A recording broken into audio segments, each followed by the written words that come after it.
బీసీలకు ఇప్పటిదాకా ఏం చేస్తాం ఇంకా ఏం చేయబోతున్నామో సవివరంగా చాటి చెప్పాలని డిసైడ్ అయింది అధికార టీడీపీ. ఇవాళ రాజమండ్రిలో జైహో బీసీ పేరుతో భారీ బహిరంగ సభ నిర్వహిస్తోంది. సభ వేదికగా బీసీ డిక్లరేషన్ ప్రకటించడంతో పాటు ఎన్నికల శంఖారావం పూరిస్తామంటున్నారు టీడీపీ నేతలు.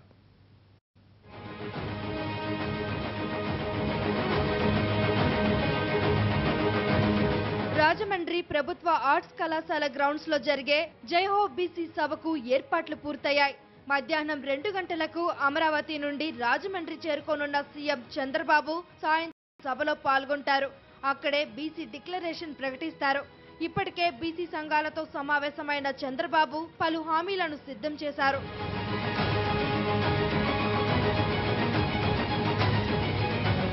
గత డిసెంబర్లోనే జరగాల్సిన రాజమండ్రి జైహో బీసీ సభను జనవరి చివరి వారానికి వాయిదా వేశారు.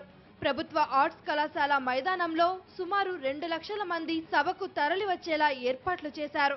సభా ప్రాంగణంలో దాదాపు 400 మంది కూర్చునేలాగా భారీ వేదికను నిర్మించారు.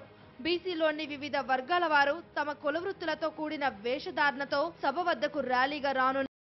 ఆదరణ పథకం ద్వారా పెద్ద ఎత్తున లబ్ధి చేకూర్చామని, రానున్న 5 ఏళ్లలో బీసీలకు ఏం చేయబోతున్నామో సభ ద్వారా వివరిస్తామన్నారు deputy CM Chinarajappa. Jaiho BC కార్యక్రమాన్ని పెద్ద ఎత్తున రాష్ట్ర వ్యాప్తంగా నాయకులు, బీసీ నాయకులు కానీ ఇతర నాయకులు కానీ చంద్రబాబు నాయుడు గారి యొక్క సూచనల మేరకు ఆయన యొక్క ఆధ్వర్యంలో చాలా పెద్ద ఎత్తున జరగబోతుంది. చంద్రబాబు నాయుడు గారు అంటే తెలుగుదేశం అంటే చంద్రబాబు నాయుడు గారు. మరోవైపు జైహో సభకు పెద్ద సంఖ్యలో వాహనాలు తరలి వస్తాయని భావిస్తున్న పోలీసులు పలు చోట్ల ట్రాఫిక్ ఆంక్షలు విధించారు.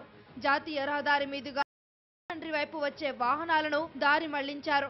ట్రాఫిక్ కు ఎలాంటి అంతరాయం లేకుండా చర్యలు తీసుకున్నారు. సభకు వచ్చే వాహనాలు నిర్దేశించిన పార్కింగ్ స్థలాల్లోనే నిలపాలన్నారు పోలీసులు.